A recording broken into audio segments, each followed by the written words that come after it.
To give you a student's perspective on the great Stanley Toussaint from Hinckley, Minnesota.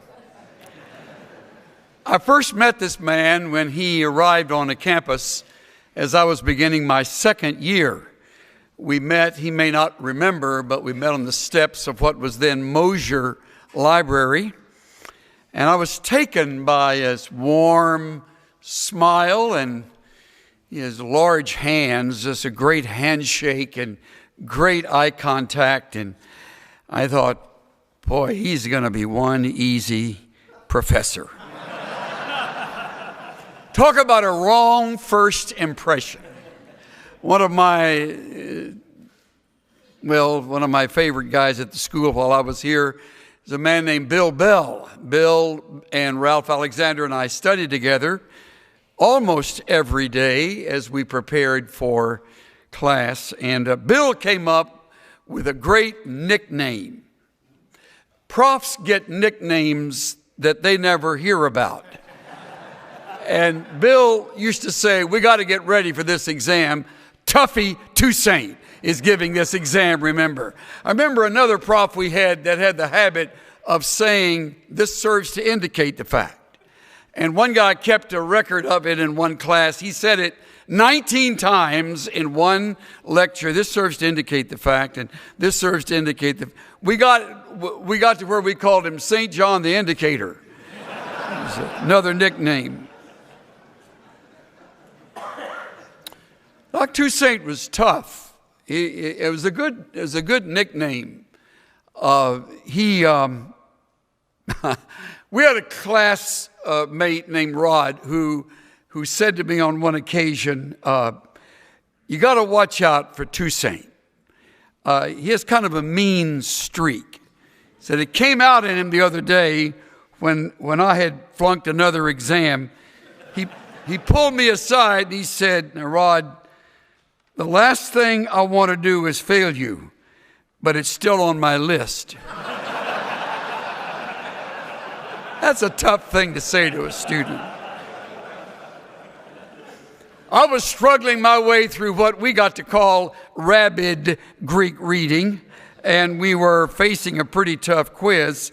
And to prepare us for the quiz, Dr. Toussaint decided he would ask the class a number of different questions just to see how well prepared we were, and he chose me for one of his choice questions that I'm not sure Jesus could have answered when he...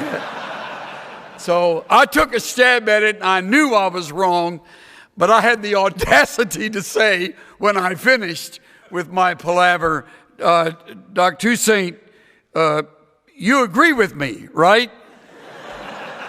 He said, Chuck, if I agreed with you, we'd both be wrong.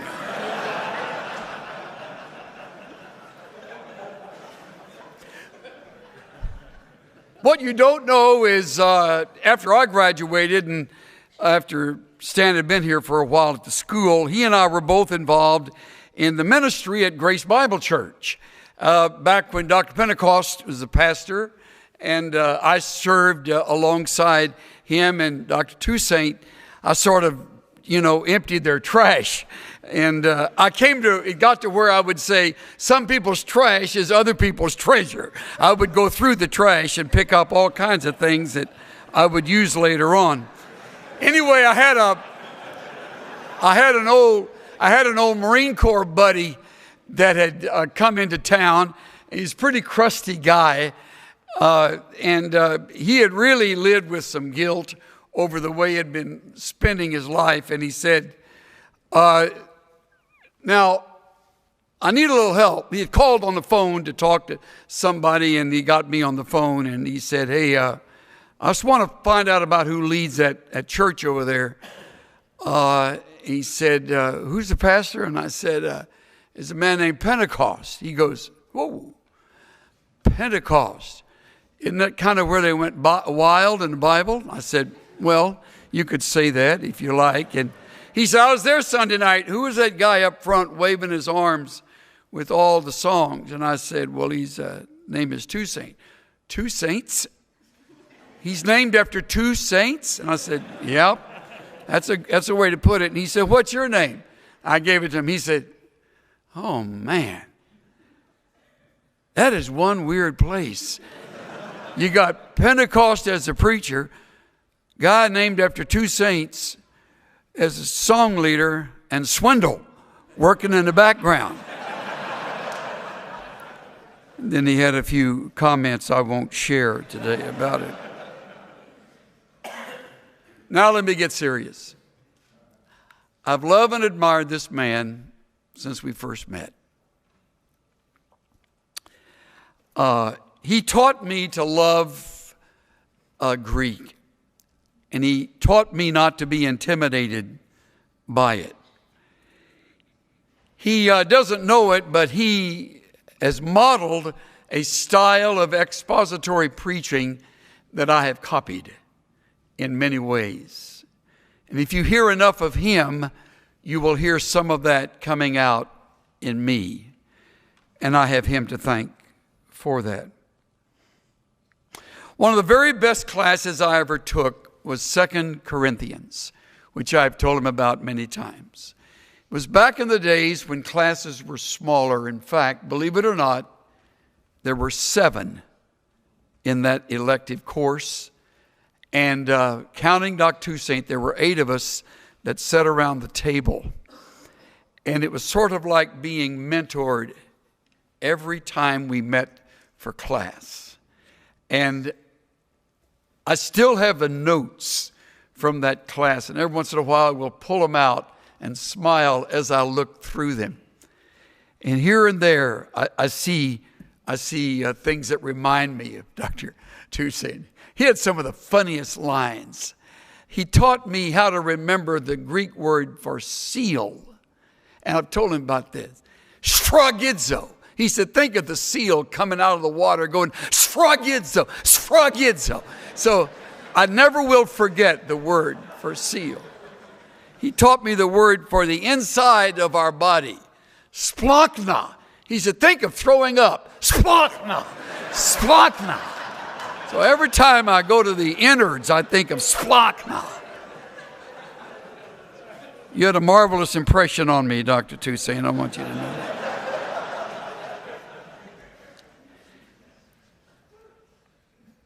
My role is like no one else's in this room.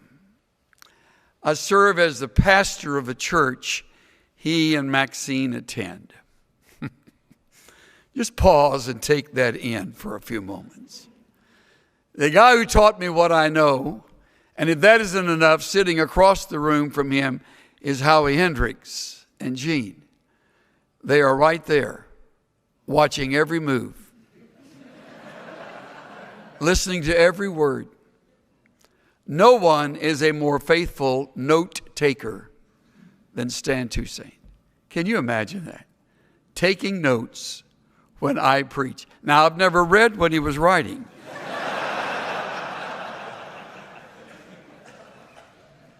His kindness and his encouragement have meant more than I can put into words. I used to think it would be intimidating to preach in a church where he and Dr. Hendricks were members. It's not intimidating. On the contrary, it's very affirming. And I hope when you reach that age and you have accomplished even half of what he's accomplished, you will remain that teachable and that gracious. It's a remarkable thing to witness that from one week to the next. I feared when I heard he was going to leave the seminary that he might be, for some reason, no longer teaching our largest adult fellowship, called the Marathon class. That's the class of mainly senior citizens. They're the ornery people in the church. And I'm always glad that Stan Toussaint is there to shepherd them and to help them correct their attitude. So thank you for that, Dr. Toussaint. Seriously, he is absolutely adored by those more than 200 people. And if we had the room big enough, it would be 300 and 400 and 500. All these years, I have watched him far more closely than he's watched me. And I have never once been disappointed. I can't say that about most people. I have a pastor friend who keeps a small black book of those who have failed in ministry. And he was preaching here in this seminary pulpit on one occasion. I was sitting where you're sitting, and he said, this morning I entered name number 42 of those who have failed and fallen since graduating from our school. It may seem like a grim exercise for you, but it was a reminder to me that it is not automatic that anyone finishes well. And I can say to you in all sincerity, if you're not careful, you won't. However, if you heed this warning and follow this example of a man we all love and admire, you will finish well. And when you will look back on your life with very few regrets. Can you imagine how fulfilling it must be for this man as he lays aside his courses and his classes and the daily responsibilities, and alongside Maxine, the love of his life all these years, be able to reflect on these 50 and more years at this school, not counting the years at previous schools. My gosh, how old are you? That's long. It's occurred to me. I must be 120. That's right. No, we got him while he was still young. And just imagine the joy that is his every evening to think before he turns in of the lives he's invested in. That's how great is that. Paul, no doubt, when his beard was white and his hair was long and unkempt, came to the end of his days. It didn't happen for him at a seminary. It happened in a dungeon. It was all behind him by now. No money, no prestige, no comfort, no warmth, no bed, no companionship except for that ever-present Dr. Luke, who was there to care for him till he died. Only his memories, only his reflections. He would no longer found another church. He would not write another letter. He was facing the inevitable. He could almost hear the boots of Roman soldiers above him as they would make their way to the dungeon to march him off and sever his head from his body. After all he had done, this was the thanks the world gave him. And even those who once followed him and loved him and believed in him had for the most part forsaken him. Who wants to be the friend of a prisoner about to be executed? All alone, under torchlight, he writes his last words. And I challenge you to place 2 Timothy 4 in a very special category of your mind. Handle it with great care. Don't play with that text. Let it say what it says, and let yourself feel what he must have felt when he wrote, verse 6, I am already being poured out as a drink offering, and the time of my departure has come. Two beautiful word pictures. I'll not be pedantic here, simply say the first is a picture of a sacrifice being poured out.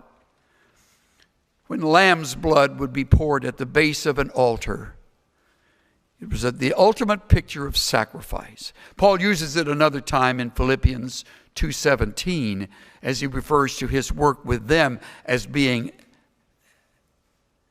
the pouring out of an offering. But here it's the real deal. It's being poured out. It's not a statement of immediacy, it's a statement of certainty. He doesn't know when he will die. He knows that he will. It's only a matter of time, maybe days, maybe hours. He may not be able even to finish the letter. The time of his departure had come.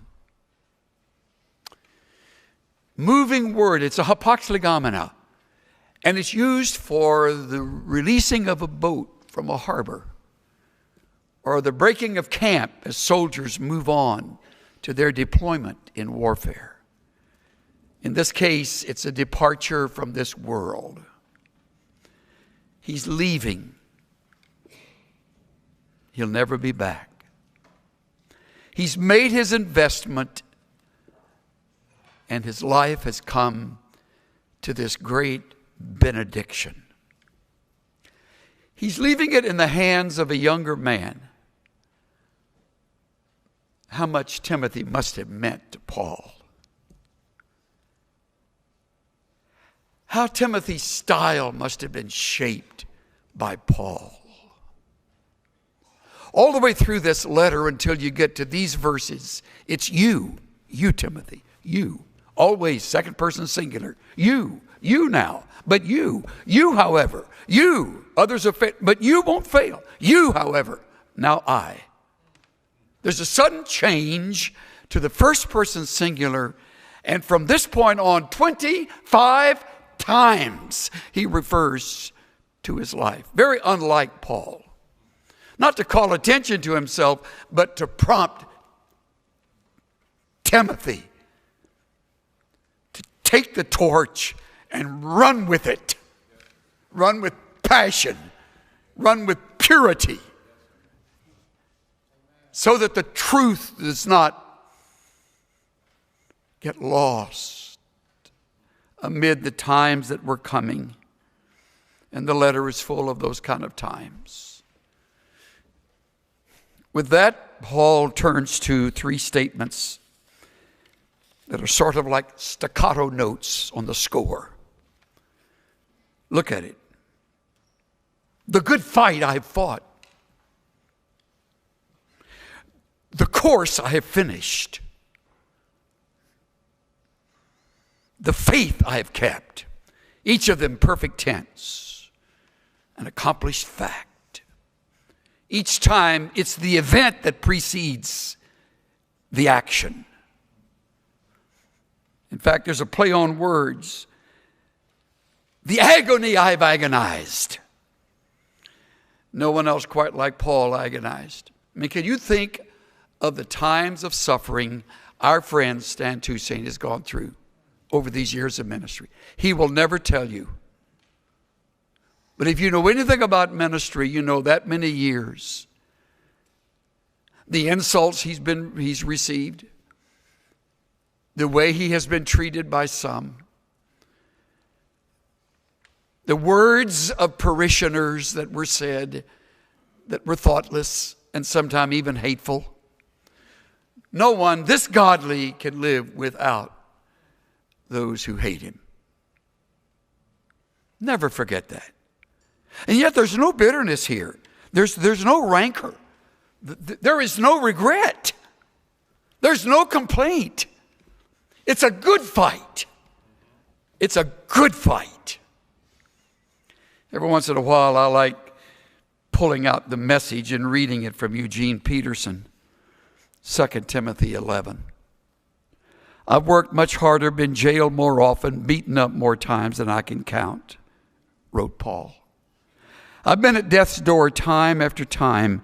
I've been flogged 5 times with the Jews, 39 lashes. Stop. Imagine that. I've never been flogged once.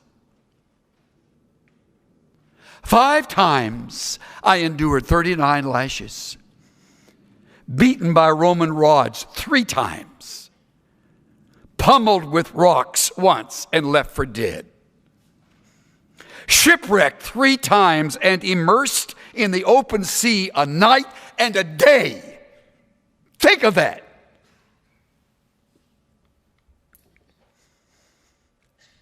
In hard traveling year in and year out, I've had to ford rivers and fend off robbers and struggle with friends and struggle with foes. I've been at risk in the city, at risk in the country, endangered by desert sun and sea storm, and betrayed by those I thought were my brothers. I've known drudgery and hard labor, and many a long and lonely night without sleep, many a missed meal, blasted by the cold, naked to the weather. Wow.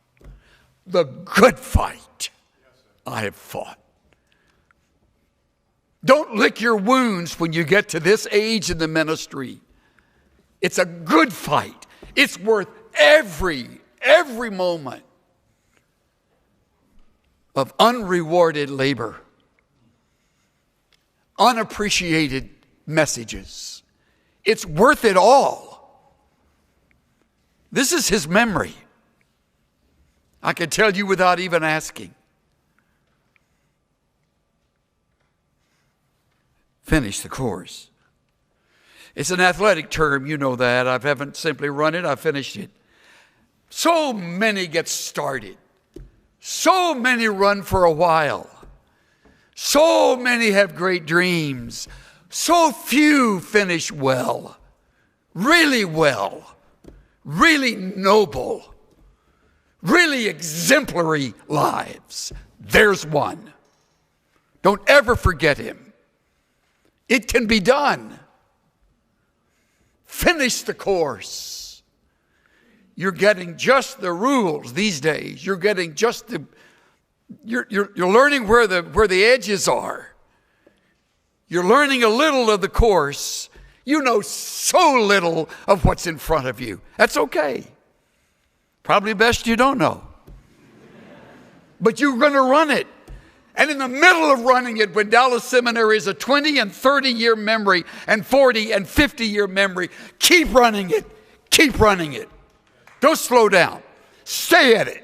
Stay at it. So important that you live like that. More than you realize, you are someone's hero simply because you represent Christ in whatever may be your career. Counseling, preaching, teaching, missionary service, whatever. There are those that just hang on your model. Thankfully, we don't think about that much, but they are there. This faith I have kept. Isn't that wonderful? There's argument over whether it is the body of truth, the faith, or it's his own faith. I think both of them work. The body of truth I've remained faithful to. And if you don't remain faithful to it, who will? You have an enormous responsibility just by studying here. Bear it well. Hold the torch high. Preach his word when they want to hear it and when they don't want to hear it. When they love you for it, when they walk out on you. I often think services aren't really complete till a few folks have walked out. Let them walk out. I don't care. Why would I care? It's not about them anyway. It's about God and his word. Sometimes it is so convicting they can't bear staying. And as my wife, who's so practical, said, sometime, honey, they simply have to go to the bathroom. So don't take it so personally. Wives are great sources of truth. I've kept the faith, and there's laid up for me a crown of righteousness. Can you imagine the rewards? I can't. And I'm so grateful that I've had just a little bit of my life connected to a whole lot of his. I'm so glad I don't end my life like the man that wrote this simple poem. Across the fields of yesterday, he sometimes comes to me, a little lad just back from play, the lad I used to be. And yet he smiles so wistfully once he's crept within. I wonder if he hoped to see the man I might have been. Oh. God, don't let us end our lives like that. Don't end yours like that.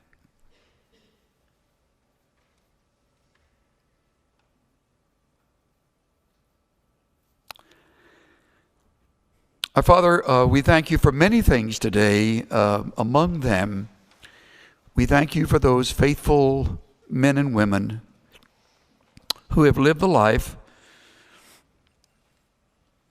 who have walked the talk, who have modeled the message, not one of them perfect, all of them far from that. But people who have impacted us in such a way, we will never be quite the same. Thank you for this man who may leave our ranks, but certainly stays and stands strong in yours. Who may no longer teach classes at this school on a regular basis, but will continue to teach with his life and through his ministry that reaches out across the street and across the states and across the seas. May this faithful man be magnificently rewarded for a job well done. Thankfully, you are one who never will forget. And one day he will be honored as he should be. In the name of Jesus, I pray. Everybody said, why don't you join with me and let's thank Dr. Toussaint and Mrs. Toussaint for a life well lived. Will you do that?